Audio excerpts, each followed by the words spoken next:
नमस्कार, आप देख रहे हैं सुदर्शन न्यूज। मैं हूं पूजा सिंह। एक अच्छे समाज के निर्माण के लिए एक अच्छे व्यक्तित्व का, एक अच्छी सोच का होना बहुत ज़रूरी होता है। और ये अच्छी सोच, अच्छे संस्कार आते हैं परिवार से। और परिवार की मुखिया होती है एक माँ, जो हमें पोषित करती है और इस लायक बनाती है कि हम अच्छे नागरिक, एक अच्छे व्यक्ति बन पाएं।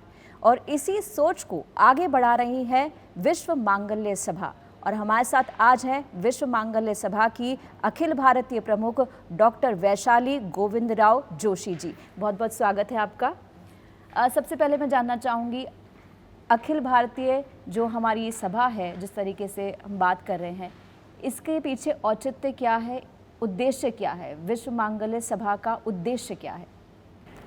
जी, विश्व मांगल्य सभा की स्थापना 12 वर्ष पूर्व 19 जनवरी 2010 को नागपुर में की गई। जो विचार करके विश्व मांगल्य सभा की स्थापना की गई, तो जो आपने अभी इंट्रोडक्शन में कहा कि व्यक्ति निर्माण में सबसे महत्वपूर्ण भूमिका हर घर के माँ की होती है।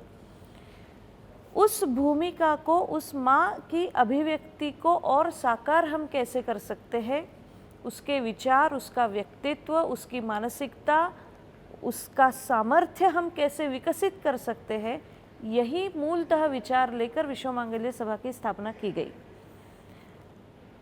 एक अच्छी माँ का निर्माण हर घर में होना, ये आज की आवश्यकता है। अच्छी माँ की जो हम परिभाषा करते हैं, माँ तो सभी अच्छी होती है। अच्छा खाना खिलाती है, अच्छा पढ़ाती है, प्यार करती है, बच्चों को एजुकेशन, उनका करियर, सब के विषय में वो चिंता करती है, तो माँ हर अच्छी ही होती है। लेकिन हम जिस अच्छी माँ के संदर्भ में विचार करते हैं, वो उससे और भी कुछ अपेक्षित है। और वो अपेक्षित है व्यक्तित्व का निर्माण करना, विचारों का निर्माण करना। जब हम माता को माता कहते हैं, तो माता यह शब्द कहाँ से आया? मत का निर्माण करती है वो माता, जो अपने मत के अनुसार अपने परिवार का और अपने बच्चों का जो मत विकसित करती है, जो मत निर्माण करती है, उसे माता कहते हैं। और अपनी संस्कृति, अपने संस्कार, अपनी परंपरा, अपना आचार, अपना विचार, इस सब संदर्भ में अच्छे व्यक्तित्वों का निर्माण हर घर में हो, इसके लिए माँ सजग हो, यही विचार लेकर विश्व मांगल्य सभा की स्थापना की गई। जी, विश्व मांगल्य सभा में माँ की परिभाषा क्या है? क्योंकि मुझे तो लगता है कि सारी माँ अच्छी होती हैं। मेरी माँ बहुत अच्छी है, आपकी माता जी आपके लिए बहुत अच्छी हैं। जब हर माँ अच्छी होती है, तो माँ को कैसे परिभाषाओं में हम बांध सकते हैं? देखिए, हमें डॉक्टर बनना है तो पढ़ाई क्या करनी है वो तो हमको पता है। इंजीनियर बनना है तो क्या पढ़ना है वो हम जानते हैं। अच्छा करियर करने के लिए 30-40 साल का करियर करने के लिए जीवन के 25 साल ये क्लास, वो क्लास, ये ट्यूशन, वो ट्यूशन, सब करके हम सीखते हैं। उसी समय हर लड़की अपना करियर जब उसका पूर्ण हो जाता है, तब उसी समय वो किसी के घर में किसी की बहू बनकर, किसी की पत्नी बनकर, कल होने वाले 2 बच्चों के माँ के स्वरूप में भी प्रवेश करती है। लेकिन वहाँ जाने के बाद मुझे मेरा करियर कैसे मेंटेन करना है, इसकी उसकी प्रिपरेशन पूरी हो चुकी है। लेकिन वहाँ जाने के बाद मैंने इन भूमिकाओं को कैसे न्याय देना है, मैंने माँ बनने के बाद जब मैं बच्चों को बड़ा करूँगी, तब मेरे पास उनको देने के लिए क्या है, इसका कोई विचार, इसका कोई सिलेबस, इसकी कोई प्रशिक्षण उसका नहीं हुआ है। तो उसका प्रशिक्षण करवाना ये विश्व मांगल्य सभा का काम है। माँ करके जो दायित्व हमें कल मिलने वाला है, उस दायित्व का ट्रेनिंग, उसके प्रशिक्षण, पाठन प्रशिक्षण के केंद्र समाज में खड़े करना, ये विश्व मांगल्य सभा की मूलधारा है। ये आपका जो विचार है बहुत ही महत्वपूर्ण मुझे लगता है, क्योंकि आज हम समाज की बात करते हैं तो समाज में, भारतीय खासकर हम समाज की बात करें तो बहुत ही बदल चुका है पहले से।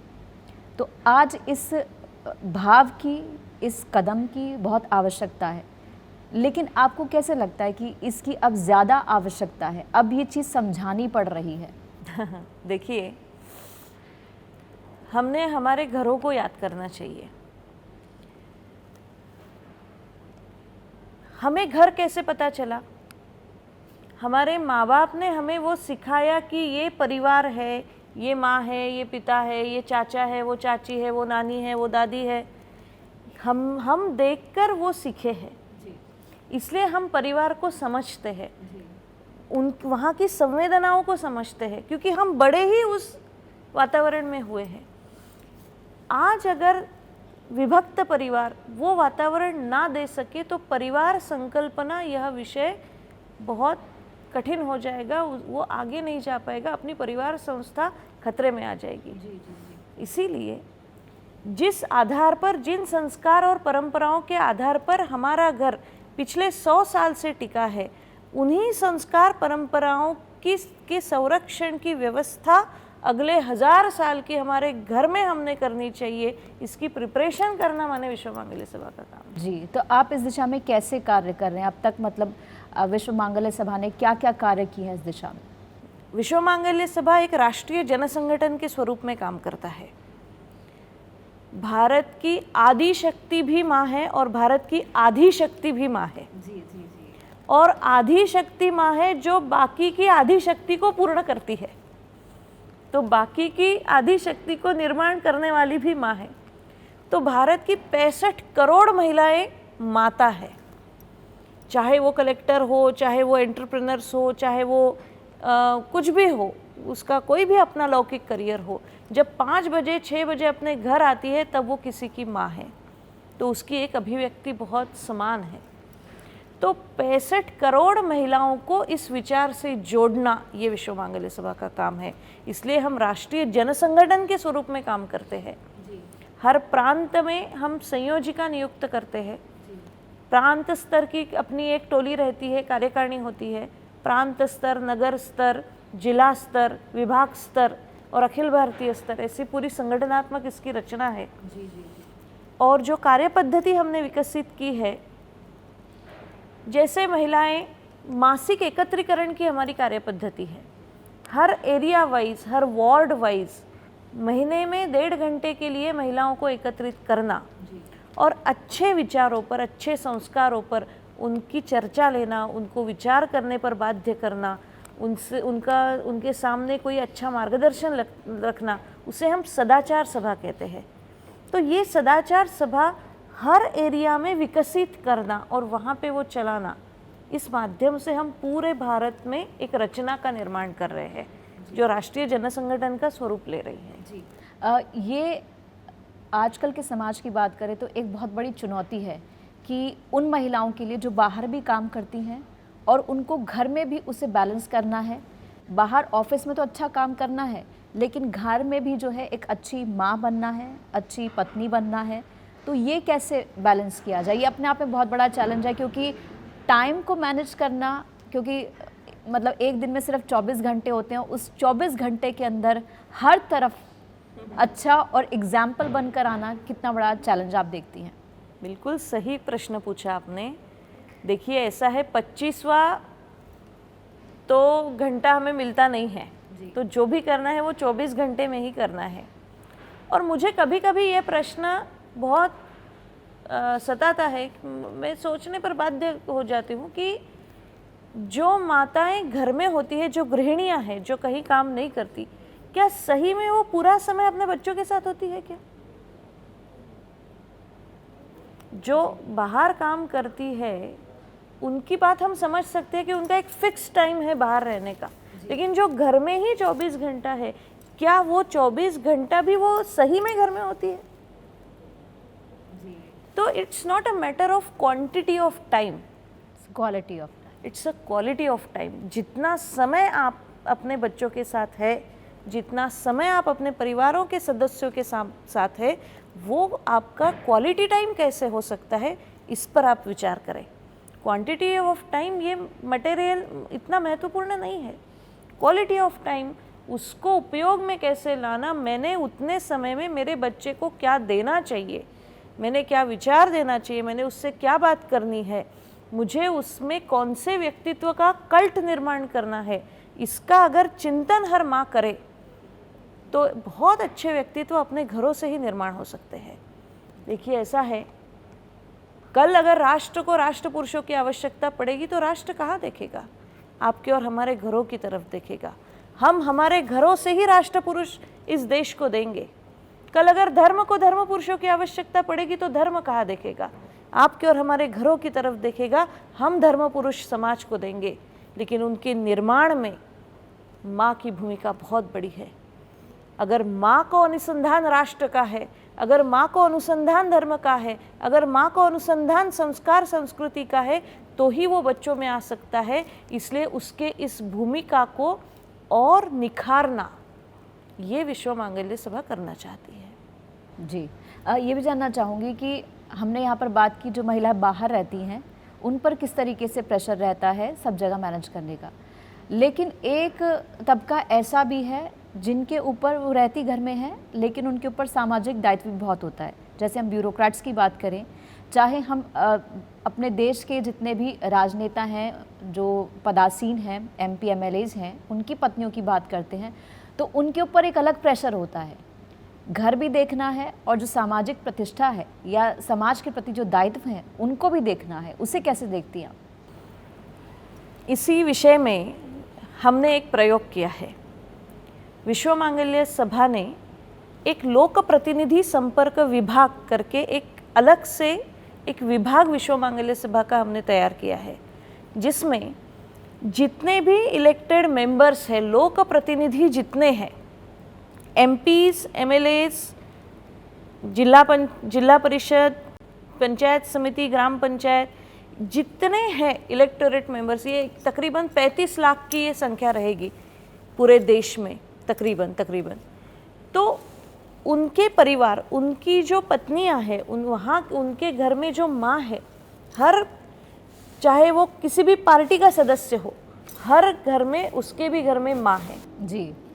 तो ये ऐसे परिवार है जो आइकॉनिक परिवार माने जाते हैं। जी जी जी।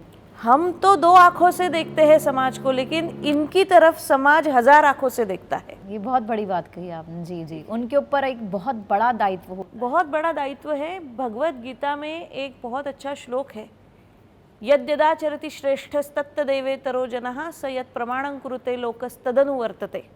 इसका अर्थ ऐसा है कि जैसे समाज के श्रेष्ठी जन व्यवहार करते हैं उसी का अनुसरण समाज करता है। तो ये जो आइकॉनिक परिवार है, चाहे ब्यूरोक्रेट्स के हो, चाहे लोक प्रतिनिधियों के हो, चाहे कितने भी पॉलिटिशियंस के हो, ये सभी समाज के सामने आदर्श प्रस्थापित करने वाले लोग हैं, जिनकी तरफ समाज 1000 आंखों से देख रहा है। अब इनका घर कैसा होना चाहिए, इनके घर में क्या संस्कार होने चाहिए, इनके बच्चे कैसे होने चाहिए, उनके व्यवहार कैसे होने चाहिए, इसकी अगर संवेदना उनके घर की माताओं में हम जगा सके तो इनके घर भी आदर्शवत हम बना सकते हैं। लेकिन ये प्राथमिक विचार उनके घर में हमें देना आवश्यक है। इसीलिए हमने एक लोक प्रतिनिधि परिवार संपर्क विभाग करके हमारी एक ब्रांच काम करती है, जो इसी विषय को लेकर इनके घर में जो मातृत्व है उसकी अभिव्यक्ति का निर्माण करना। ये विचार कहाँ से आया आपके पास कि ये होना आवश्यक है? देखिए, ऐसा है, अगर जीजाबाई ने शिवाजी महाराज को twinkle twinkle little star, Johnny Johnny yes papa ये अगर सिखाया रहता तो हमें शिवाजी महाराज कभी मिलते नहीं थे। जी, बहुत बड़ी बात कही आप। उन्होंने उनको द्रोण सिखाया, सात्यकी सिखाया, विक्रमादित्य सिखाया, राम सिखाया, कृष्ण सिखाया, अर्जुन सिखाया, इसलिए हमें शिवाजी महाराज प्राप्त हुए हैं। जब छोटे से शिवबा अपनी माँ को पूछते हैं कि माँ मैं तुझे क्या दूँ, तो सामने हाथ पकड़ा, सामने वाली खिड़की खोली, तोरणा किला दिखाया, वहाँ पर फड़कता हरा झंडा दिखाया और शिवबा को बोला कि मुझे वहाँ पे तू भगवा झंडा फड़का के दिखा, यही मुझे तुझसे अपेक्षित है। ये मांगने वाली माँ थी, इसलिए हमें शिवाजी महाराज प्राप्त हुए हैं। आज के जो हमारे सभी नेता हैं, जो भी नेतृत्व कर रहे हैं, नेतृत्व का अर्थ क्या है? नेयति वृत्तया तत्वात् इति नेतृत्वः, जो समाज की वृत्तियों को एक विशिष्ट दिशा की ओर ले जाए उसे नेतृत्व कहते हैं। तो जिनके पास नेतृत्व है वो जिस दिशा में जाएंगे उस दिशा में समाज जाएगा। ये समाज की आवश्यकता को देखते हुए इनके घरों का वातावरण अगर बदलना है तो इनके घर की जो स्त्री है उनको संवेदनशील बनाना यही आवश्यकता है। ये पॉलिसी वाइज तय किया है। जी जी, बहुत सुंदर। लेकिन यहाँ पर एक चीज़ भी है, हम आज के समाज की बात करते हैं तो अच्छे परिवार के निर्माण के लिए कहा जाता है कि बहुत कुछ त्याग करना पड़ता है, बहुत कुछ सहन करना पड़ता है, बहुत कुछ खुद को बदलना पड़ता है। इसे कैसे देखती हैं आप? ये किस हद तक त्याग होना चाहिए, किस हद तक बलिदान होने चाहिए? ये भी मेरे को लगता है एक महिला का बहुत महत्वपूर्ण हिस्सा है। ये भी मुझे लगता है कि इस पर भी बात होनी चाहिए। देखिए, जब क्रिएशन की बात आती है, माँ के जीवन का सबसे बड़ा जो उत्तरदायित्व है वो है निर्मिति, निर्माण करना।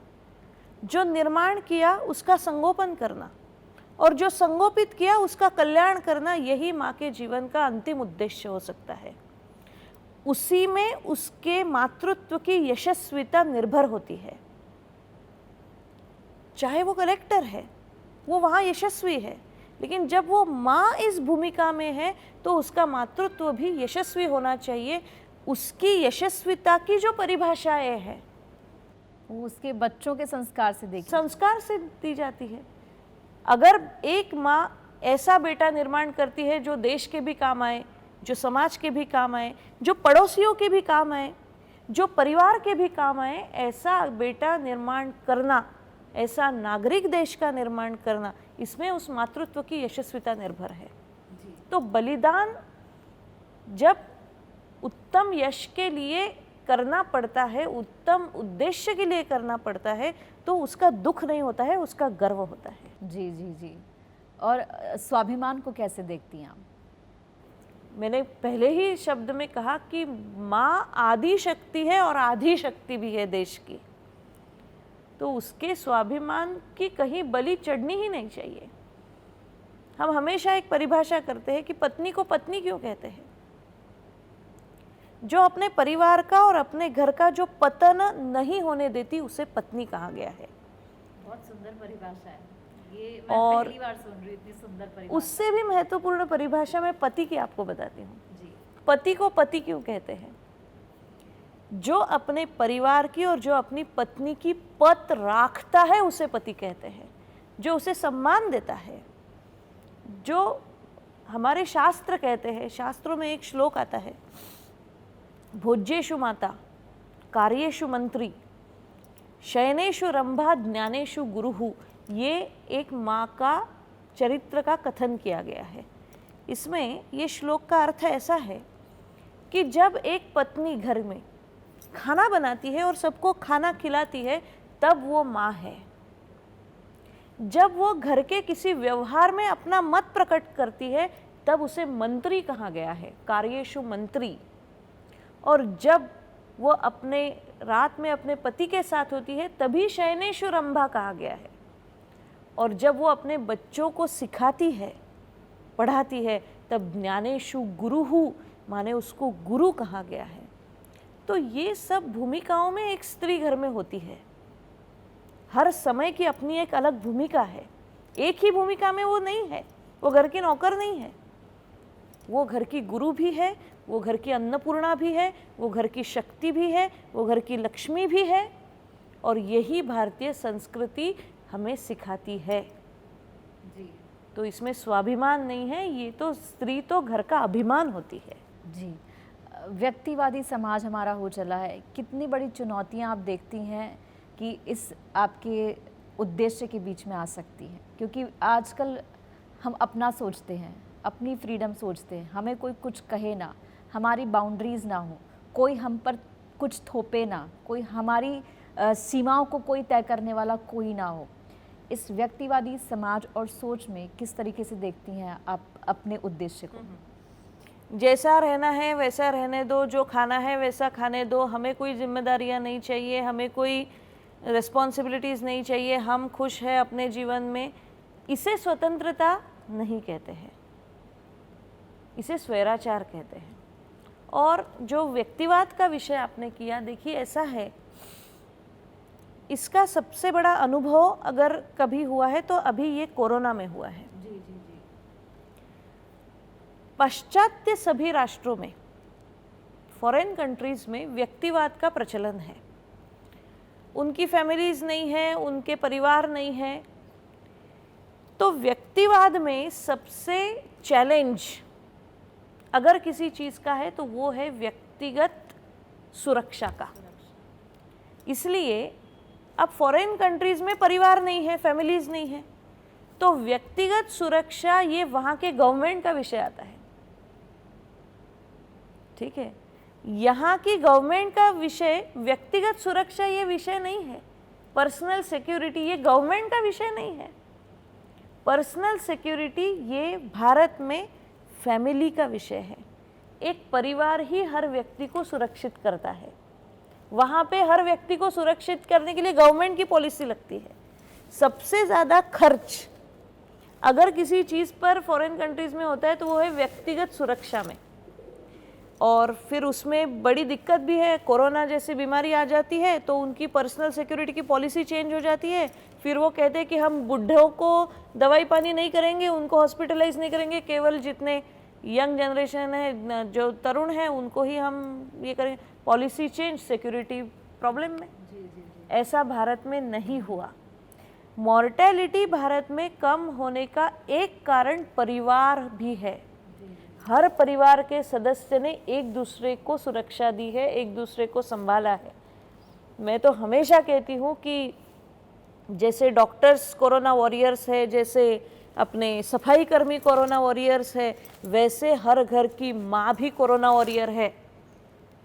पगार नहीं था फिर भी इतने से चावल में, इतनी सी दाल में पूरे परिवार को खाना खिलाने वाली वो थी। घर के बूढ़े बड़ों को संभालना, उनको बाहर नहीं जाने देना, उनकी तबीयत का ख्याल करना, ये संभालने वाली वो थी। तो हर घर में कोरोना वॉरियर माँ के नाम से थी, तो एक कोरोना वॉरियर वो भी थी। और शायद यही वजह है कि इंडिया में लोग डिप्रेशन का कम शिकार हुए। फॉरेन जहाँ पे परिवार ही नहीं है,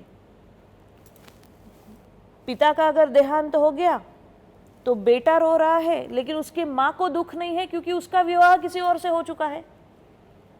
तो बेटा किसके कंधे पर सर रख के रोएगा? ये परिवार की दशा अगर व्यक्तिवाद में होती है तो हम बहुत ही जिसे कहते हैं सौभाग्यशाली लोग हैं कि हमारी संस्कृति परिवारवादी संस्कृति है। देखिए, हिलरी क्लिंटन जब मिनिस्ट्री में थी तब उनको पूछा गया था कि ये जो पर्सनल सिक्योरिटी पर अपना जो इतना खर्च होता है वो आप कैसे कम करेंगी। तो उनका वाक्य था, उन्होंने कहा था हिलरी क्लिंटन ने कि families cannot be formed by force और बाय लॉ। तो फैमिलीज हम बाय फोर्स और लॉ से बना नहीं सकते हैं, इसलिए पर्सनल सिक्योरिटी पर हमारा खर्च होगा ही उतना। ये भारत का विषय नहीं है, क्योंकि भारत में परिवार है और परिवार की नींव माँ है। और यही सिस्टम अगर हमें पीढ़ियों तक टिकानी है तो हमें इस विषय में काम करना पड़ेगा, इस विषय में संशोधन करना पड़ेगा। एक चेंज इस देश में की बदलती हुई इस विचारधारा में लाना पड़ेगा। यही ये प्रयास है। जी, तो आगे आप इस विचार को कैसे लेके जाने वाली हैं ग्राउंड लेवल तक? क्योंकि क्या है कि कई बार महिलाएं खुद ही समझने को तैयार नहीं होती हैं कि मैं तो सब कुछ अच्छा कर रही हूँ, तो मुझे इस विचार की इसकी ज़रूरत नहीं है। देखिए, मैंने पहले ही कहा कि विश्व मांगल्य सभा ये राष्ट्रीय जनसंगठन है। इसकी रचना अखिल भारतीय स्तर से अत्यंत अंतिम इकाई इसकी जो सदाचार सभा है, जो वार्ड लेवल पर काम करती है, जो एजेंडा अखिल भारतीय स्तर पर तय होता है वही एजेंडा वार्ड लेवल तक ले जाने की एक सिस्टम इस कार्य में है, जो राष्ट्रीय जनसंगठन के स्वरूप में काम करती है। तो ये यही सिस्टम है। जी, आजकल की जो अल्ट्रा मॉडर्न लड़कियां हैं, जो आगे भविष्य में माँ बनेंगी, एक परिवार की मुखिया बनेंगी, मंत्री बनेंगी, घर को चलाएंगी, आगे आने वाली पीढ़ी को संस्कार देंगी, उनसे आप क्या कहना चाहेंगी? खास तौर से अल्ट्रा मॉडर्न लड़कियों की बात कर रही हूँ मैं। देखिए, कपड़ा महत्वपूर्ण नहीं है, कपड़े के अंदर का व्यक्ति महत्वपूर्ण है। ठीक है, आप उसे अल्ट्रा मॉडर्न कहिए या ग्रामीण कहिए, मातृत्व हर स्त्री को निसर्गतः मिलता है, चाहे वो अल्ट्रा मॉडर्न हो या कोई ग्रामीण हो, वो माँ है। हमारे घर की 1.5 साल की छोटी बेटी भी गुड़िया से ही खेलती है, ठीक है। उसको, बेटे को कितनी बार भी गुड़िया दे दो, वो थोड़ी देर खेलता है, बाद में फेंक देता है, अपनी गाड़ी घोड़ा लेता है, उसी से खेलता है। लेकिन ये जो बेटी रहती है 1.5 साल की, वो दिन भर गुड़िया से खेलती है। तो मातृत्व ये निसर्ग की देन है। वो अल्ट्रा मॉडर्न बने या ग्रामीण बने, वो अपने निसर्ग को नहीं छोड़ सकती। तो मातृत्व ये उसके अंदर है, इंस्टिंक्ट है। तो उस पर उसकी मॉडर्निटी का और ग्रामीण का कोई फर्क नहीं पड़ता है। ये तो हमारा नज़रिया है। जी, नज़रिया की बात आई है तो इसमें पुरुषों की भूमिका कैसे देखती हैं? क्योंकि समाज कहते हैं कि परिवार हो या समाज 2 पहियों पर चलता है, और पुरुष जितना महत्वपूर्ण है, महिला भी उतनी महत्वपूर्ण है। तो इसमें पुरुषों की आप भूमिका कैसे देखती हैं? देखिए, पुरुषों की भूमिका इसमें बहुत बड़ी है। अपनी जो परिवार संस्था है उसके 2 पहिए स्त्री और पुरुष है। ये इनका समान महत्व है, इनके समान अधिकार है, और इनमें ये एक रथ के 2 चक्र है। एक दूसरे के साथ से ही ये रथ चलेगा। और माँ के उसकी भूमिका में और उसके विकास में अगर पुरुष साथ खड़ा होता है तो वो ज़्यादा विकसित हो सकती है, क्योंकि ये कॉम्प्लीमेंट्री समाज है। एक दूसरे पर निर्भर ये समाज है। इसलिए पुरुषों की भूमिका बहुत महत्वपूर्ण है। उन्होंने भी जो हमें कहा है कि मातृवत परदारेषु, ये जो हमारा शास्त्र का एक आज्ञा है कि परस्त्री को मातृवत देखिए, तो मातृधर्म की आस्था और मातृधर्म पर विश्वास, ये समाज में अगर हम बिल्डअप कर सके, वैसे व्यक्तित्व अगर हम बिल्डअप कर सके, वैसा नज़रिया पुरुषों में हम अगर निर्माण कर सके, तो शायद मुझे नहीं लगता कि समाज के कोई भी जो प्रॉब्लम्स है, जैसे विकृति है, बलात्कार है, वायलेंस है, ये सब हम अपने आप दूर कर सकते हैं। व्यक्ति निर्माण ही इसका उत्तर है। जी, व्यक्ति निर्माण इसका अपना एक बहुत महत्वपूर्ण स्तंभ हो सकता है। लेकिन एक सवाल मेरे मन में ये भी है कि हम यहाँ पर बात कर रहे हैं माँ के चरित्र निर्माण की, कि माँ किस तरह से होनी चाहिए। लेकिन एक प्रश्न यहाँ पर ये भी उठ रहा है कि हम समाज में बैलेंस बनाने की बात करते हैं, पुरुषों की भूमिका की बात करते हैं, महिलाओं की भूमिका की बात करते हैं, लेकिन अगर हम बात करें कि आपने जो ये थॉट दिया है अच्छी माँ का, ये कहाँ से शुरू होना चाहिए, किस लेवल से शुरू होना चाहिए? बीजारोपण इस विचार का कहाँ से शुरू होना चाहिए? इसीलिए हम 3 स्तर पर काम करते हैं। जी, सबसे पहला स्तर है विश्व मांगल्य संस्कार सभा का स्तर, जिसमें 5 साल से 9 साल और 9 साल से 14 साल की जो बच्चे हैं, उनके संस्कार वर्ग हम जगह जगह लेते हैं। हफ्ते में 1 दिन संस्कार वर्ग होता है, तो 3 हफ्ते बच्चों के संस्कार वर्ग होते हैं, और चौथे हफ्ते में उनकी माताओं को एकत्रित किया जाता है। तो इस प्रकार हमारे संस्कार वर्ग चलते हैं। उसके बाद छात्र सभा, विश्व मांगल्य छात्र सभा, ये हमारा जो आयाम है, ये आयाम स्कूल लेवल की जो बच्चियां हैं, कॉलेजेस की जो बच्चियां हैं, जो छात्राएं हैं, यूनिवर्सिटी लेवल और स्कूल लेवल किशोरवयीन जो छात्राएं हैं, उनके बीच छात्र सभा का काम चलता है। और तीसरा लेवल होता है मातृ कार्य का, जो विवाहोत्तर होता है, जिसमें सदाचार सभा में सभी महिलाएं आती है। तो 3 स्तर में हम काम करते हैं। अभी जो आकर्षण पूरे समाज में है वो गर्भ संस्कार का है, लेकिन गर्भ संस्कार के पूर्व देखिए, बीजारोपण होने के बाद बीज अंकुरित अच्छा हो, उसके लिए प्रयास करने से भी पूर्व जमीन अच्छी होनी चाहिए, ये ज़्यादा अच्छा है। हमारे मराठी में कहते हैं शुद्ध बीजापोटी फळे रसाळ गोमटी। तो जहाँ बीज शुद्ध है तभी अच्छे फल उसको लग सकते हैं। तो जब स्त्री को समझ आती है, विश्व मांगल्य सभा का ये अत्यंत महत्वपूर्ण मत है कि हर बेटी माँ ही है। जिस प्रकार उसके करियर का विकास करने के लिए हम जीवन के 25 साल उसको पढ़ाते हैं, उसी प्रकार उसके मातृत्व का विकास भी उसके उम्र में शुरू होना चाहिए, तभी वो विकसित होगा। इसलिए विश्व मांगल्य सभा का कार्य 5 साल की उम्र के बच्चों से ही शुरू होता है। जी जी। एक प्रश्न और भी है, आप जिस तरीके से इस विचार को जो है सब तक पहुंचाने की कोशिश कर रही हैं, आपके खुद के अनुभव जानना चाहूँगी कि आपको किस प्रकार के अनुभव हुए, कैसे विचार आपके मन में आया, कहाँ से इसकी शुरुआत हुई? क्योंकि जब तक हमें अनुभव नहीं होता, जब तक हमारी उंगली नहीं कटेगी चाकू से, तब तक हमें उसका अनुभव नहीं होता, दर्द नहीं होता, या हमने ऐसा कुछ देखा ना हो, तब तक हमें नहीं होता ऐसा अनुभव। तो उस अनुभव के बारे में मैं आपसे जानना चाहूँगी। देखिए, मेरी पढ़ाई वर्धा में हुई, सावंगी मेडिकल कॉलेज वर्धा, इसमें मेरा ग्रेजुएशन हुआ और बाद में मैं KEM मेडिकल कॉलेज मुंबई से मैंने डॉक्टरी की पढ़ाई पूर्ण की। इस ऐसा कार्य करना चाहिए या फिर इस विषय को लेकर कार्य करना चाहिए, ये विचार मुझे कॉलेज के समय में ही आया। जब मैंने अपने आजू बाजू का वातावरण देखा, जब अब मेरे जो फ्रेंड सर्कल था, जो कुछ भी मेरे कॉलेज का जो एक वातावरण था, उसमें जो बातें चलती थी, अभी जो कॉलेजेस में जो पूरा वातावरण है, वो सब देखकर मुझे हमेशा ऐसे लगता था कि बहुत अच्छा है कि मेरा परिवार बहुत अच्छा है, जो मैं इस सब में नहीं पढ़ रही हूँ।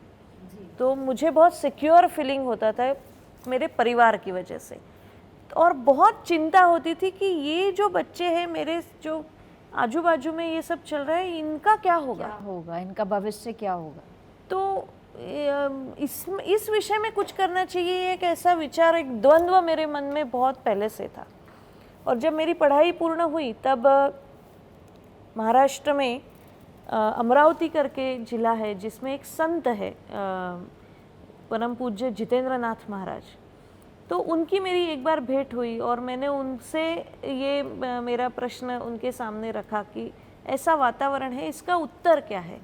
तो विश्व मांगल्य सभा का जो फाउंडेशन थॉट है, वो फाउंडेशन थॉट इन्होंने दिया है, जितेंद्र नाथ महाराज जी ने, और उनके माध्यम से ही ये थॉट आया और ये कार्य की हमने शुरुआत की। तो मुझे सौभाग्य प्राप्त हुआ कि मैं इस कार्य की प्रथम कार्यकर्ता बनी। फिर तभी शादी का भी समय था, तो मैंने फिर ऐसा निर्णय लिया कि यही कार्य मैंने आगे बढ़ना, लेके जाना चाहिए, यही जीवन का ध्येय करना चाहिए। इसलिए फिर शादी हमने नहीं की और अपना लौकिक करियर भी कोई नहीं किया, बस यही कार्य अपना जीवन समझकर आगे बढ़े। अभी मुझे 12 साल हो गए। इस 12 साल में विश्व मांगल्य सभा के लिए 12 पूर्णकालिक प्रचारक, पढ़ी लिखी लड़कियां, जिन्होंने पूरा अपने जीवन का त्याग इस कार्य के लिए किया है। यही मैं जानना चाहती हूँ, एक प्रश्न मेरे मन में आया कि माँ होना एक नैसर्गिक वस्तु होती है, लेकिन माँ हर कोई होती है, लेकिन माँ बन नहीं सकती। उस नारी के मातृत्व का क्या? मैंने वही कहा कि देखिए, बायोलॉजिकल मदर कोई हो ना हो, उसमें मातृत्व होता ही है। जब कि कोई माँ संतान नहीं दे सकती, तब वो समाज देना चाहिए, तब वो समाज देती है। तो बस यही इसकी पूर्व भूमिका थी। बहुत सुंदर विचार है आपका, बहुत सुंदर। डॉक्टर वैशाली जी, आपका बहुत बहुत धन्यवाद इस पूरी चर्चा के लिए और इतने सुंदर विचारों के लिए। तो हम यही उम्मीद करते हैं कि जिस तरीके से हम अच्छे करियर को बनाने की कोशिश करते हैं, उसकी पढ़ाई करते हैं, अच्छे व्यक्तित्व को समझना भी बहुत ज़रूरी है, अच्छे व्यक्तित्व के निर्माण के लिए बहुत आवश्यक है। और ख़ासकर महिलाओं की यहाँ पर हम बात कर रहे हैं, तो अच्छी महिलाओं के साथ साथ एक अच्छे मातृत्व का भाव अंदर होना बहुत ज़रूरी है। फिलहाल हमारे इस विशेष पेशकश में इतना ही। आप देखते रहिए सुदर्शन न्यूज़। नमस्कार।